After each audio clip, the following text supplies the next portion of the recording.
जय हिंद दोस्तों, स्वागत है आपका अपने YouTube चैनल सनराइज क्लासेस में।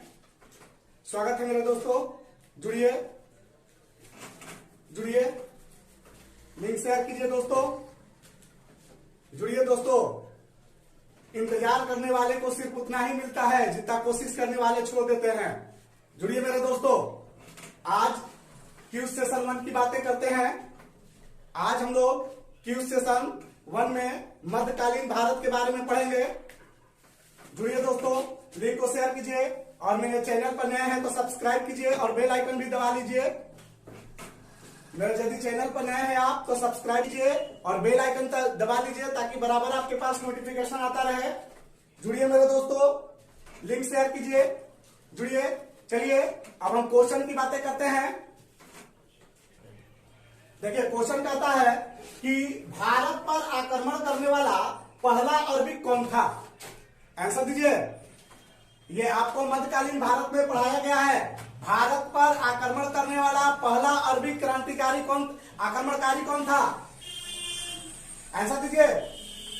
हाँ सही है, बहुत लोग का ठीक है, सही आंसर आ रहा है। भारत पर आक्रमण करने वाला पहला अरबी आक्रमणकारी सही है।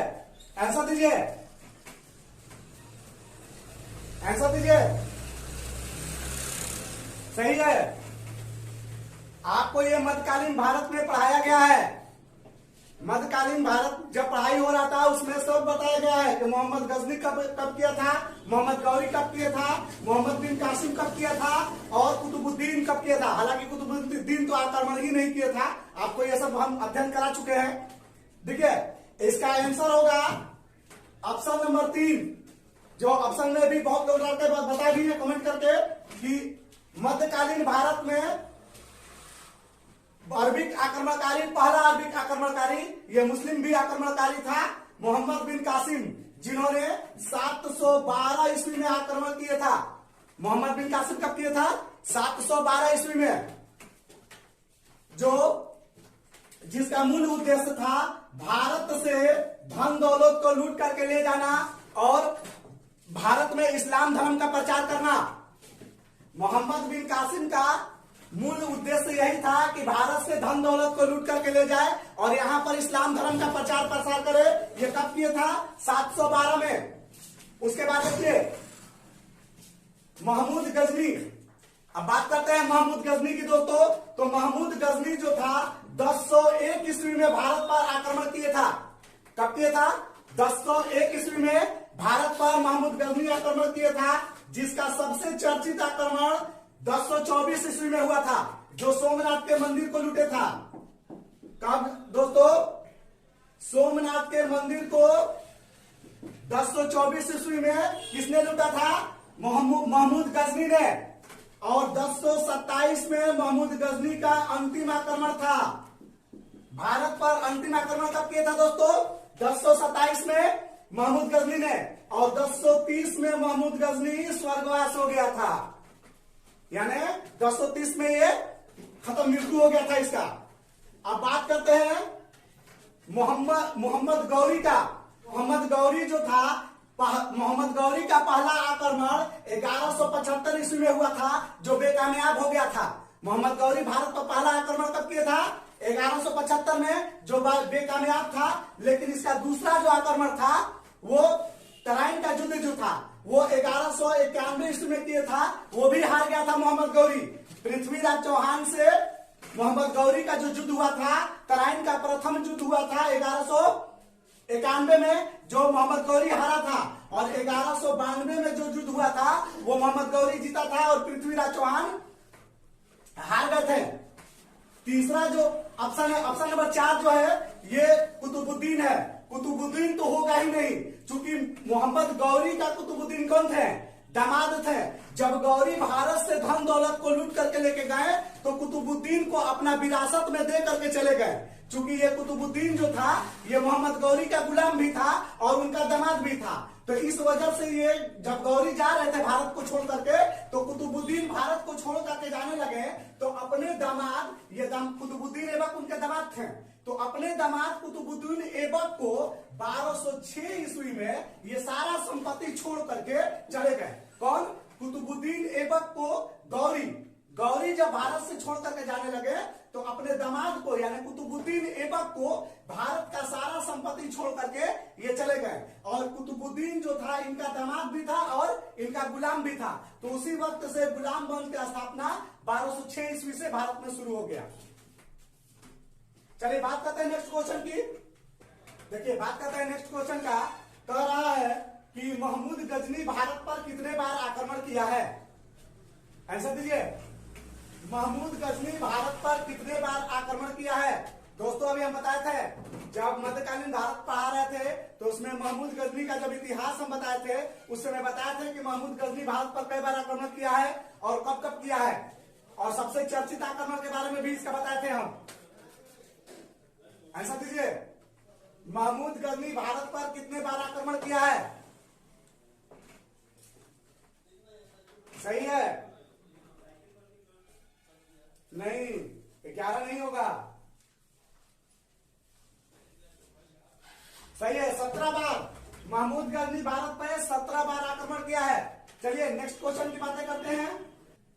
चलिए दोस्तों नेक्स्ट क्वेश्चन की बातें करते हैं। कह रहा है कि तराइन का प्रथम युद्ध किनके किनके बीच हुआ?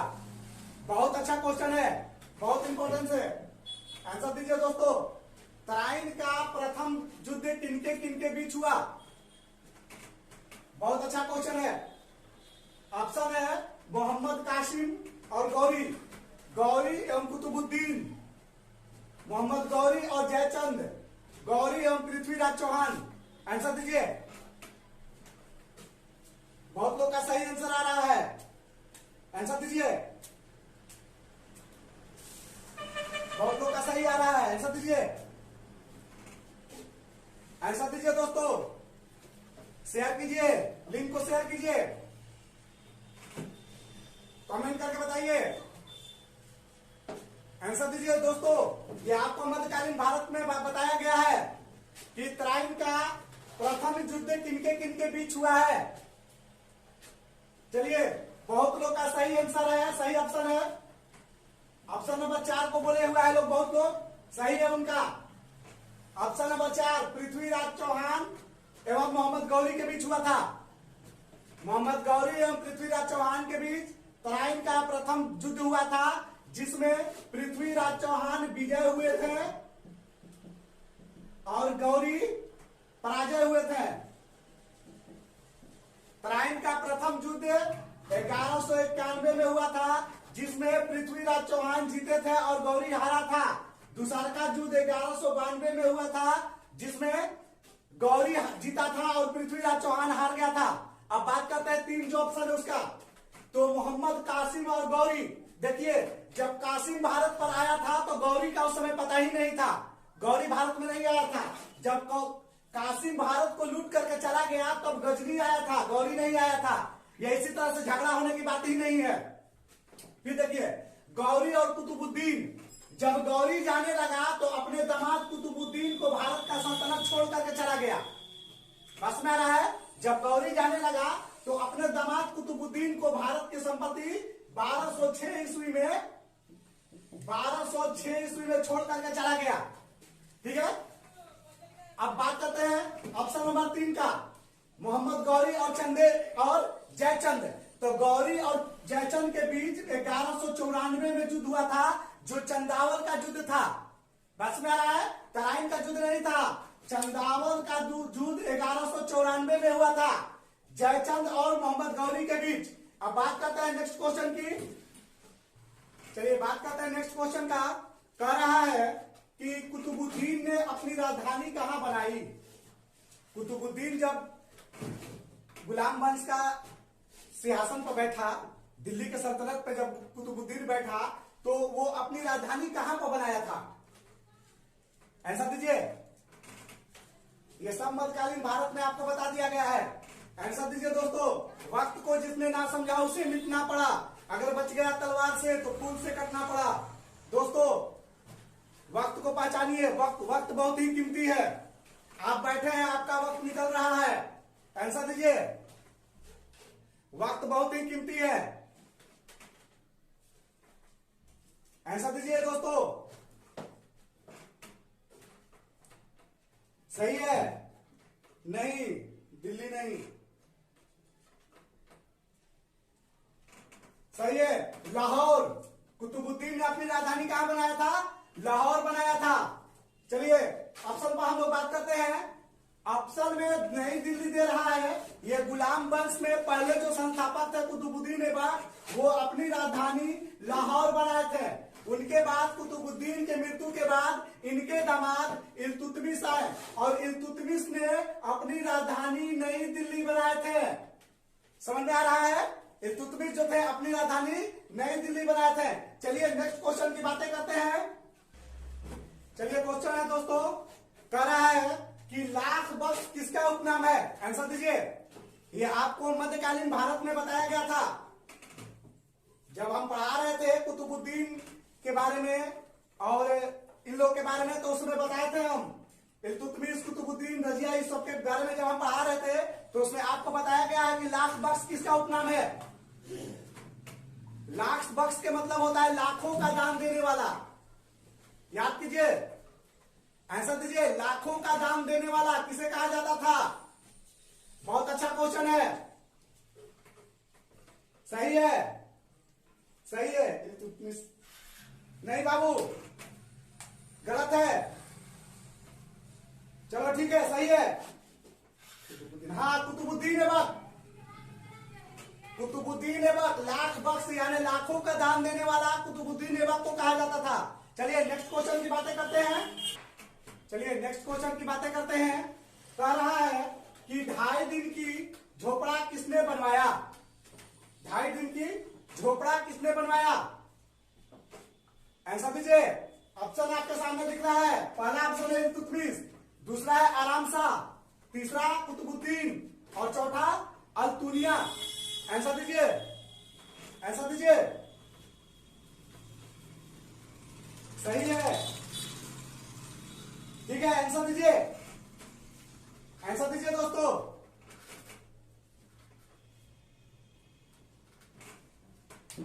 आंसर दीजिए। अगर से मेरे चैनल पर नए हैं तो सब्सक्राइब कर लीजिए और बेल आइकन दबा दीजिए ताकि बराबर आपके पास नोटिफिकेशन आता रहे। आंसर दीजिए। चलिए देखिए, 2.5 दिन का झोपड़ा जो है वो कुतुबुद्दीन ऐबक ने बनवाए थे। किसने बनवाया था? कुतुबुद्दीन ऐबक ने। 2.5 दिन का झोपड़ा जो है वो झोपड़ा नहीं है, वह एक मस्जिद है। क्या दोस्तों?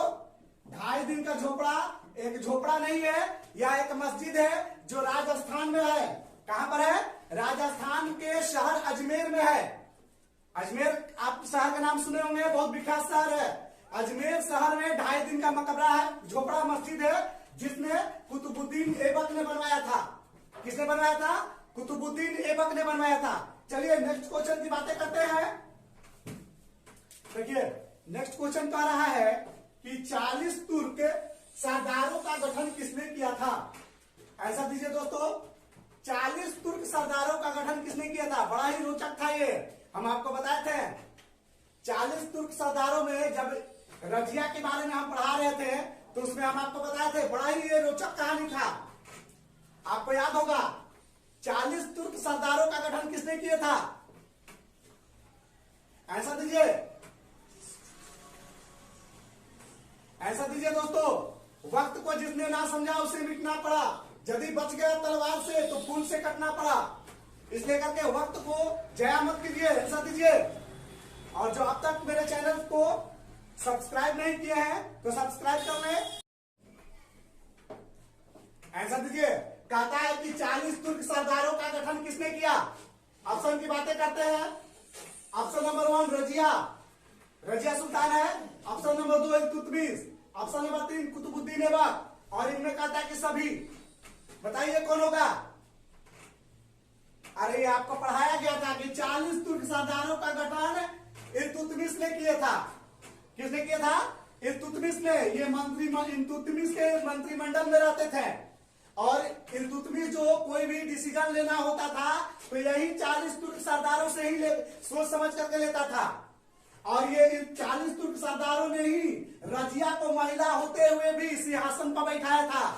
याद है ना? रजिया को महिला होते हुए भी सिफारिश किसने किया था? यही 40 तुर्क सरदारों ने ही रजिया को सिंहासन पर बैठाने का पैरवी किया था, और बाद में यही 40 तुर्क सरदार रजिया का दुश्मन भी हो गए थे, विरोधी भी हो गए थे। आपको नहीं बताया गया था? याद कीजिए जरा। चलिए नेक्स्ट क्वेश्चन की बातें करते हैं। कह रहा है कि रजिया सुल्तान की शादी किनसे हुई? रजिया सुल्तान के हस्बैंड कौन थे? आंसर दीजिए इसमें। बहुत ही रोचक क्वेश्चन है ये। रजिया सुल्तान की हस्बैंड कौन थे? आंसर दीजिए। आपको मध्यकालीन भारत में ये सब पढ़ा दिया गया था दोस्तों। रजिया सुल्तान के गुलाम वंश के बारे में जब हम पढ़ा रहे थे तो इसके बारे में रजिया का, इल्तुतमिश का, अल्पतगीन का, मलिक याकूत का, अल्तुनिया का, ये सब के बारे में बताया गया था। आंसर दीजिए दोस्तों, आंसर दीजिए।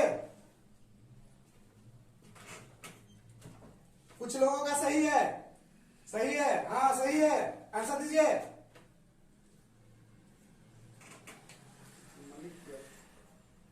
आंसर दीजिए।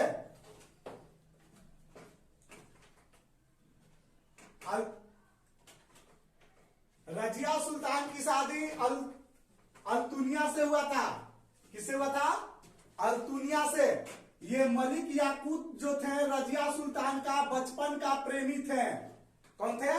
मलिक याकूत, जो रजिया सुल्तान का बचपन का प्रेमी थे, यानी ठुकरा के मेरी प्यार इंतकाम तू भी देखेगी, सुना है ना? वही थे ये मलिक याकूत।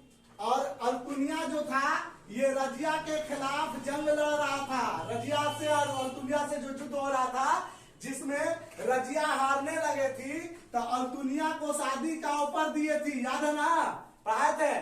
तो ये अल्तुनिया जो सकार लिए था और उसके बाद इनको धोखा दे करके और इनसे शादी रजिया किए थी, याद है ना? मलिक याकूत को धोखा दे करके अल्तुनिया से रजिया क्या की थी? शादी कर लिए थी। और ये इल्तुतमिश है दोस्तों, कोई बाप से शादी करेगा? ये इल्तुतमिश कौन थे? रजिया के पिताजी थे, तो इनसे तो रजिया शादी नहीं करेगी। और ये कुतुबुद्दीन जो थे रजिया के नाना जी थे, तो रजिया के नाना जी से शादी करेगी रजिया अपने नाना जी से? ऑप्शन ही आपका ये दोनों इसी तरह गलत था। इसमें आपको सेलेक्ट करना था, ये दोनों ऑप्शन इसी तरह गलत था। एक पिताजी थे और एक नाना जी थे। पिताजी से शादी कोई करवे नहीं करता है और नाना जी से शादी कोई करवे नहीं करेगा। बचे ये दोनों, तो ये दोनों में मलिक याकूत जो था ये इनका बचपन का प्यार था और ठुकरा दिए थी। लास्ट में जब जंग लड़ रही थी तो अल्तुनिया से लड़ रही थी, और अल्तुनिया उस जंग में आगे बढ़ रहा था, यानी अल्तुनिया उस जंग में जीत रहा था। तब तक रजिया बहुत चालाक थी, एकदम रजिया पनी बहुत कम ना थी, बहुत चालाक थी। ये क्या काम की कि इनको शादी का ऑफर दे दी, पढ़ाते ना, और ये बेचारे ऑफर में फंस गए और इनसे शादी कर लिए। लास्ट में शादी करके जा रहे थे लोग, तो हरियाणा के पास इन दोनों को मार दिया था सब डाकू, याद है ना? पढ़ाए थे ना? डाकू इन दोनों को हरियाणा के पास मार दिया था, और वहीं से रजिया का शासन जो था खत्म हो गया। तो हालांकि रजिया जो थी बहुत ही समझदार शासिका थी, बहुत ही दिलेर शासिका थी।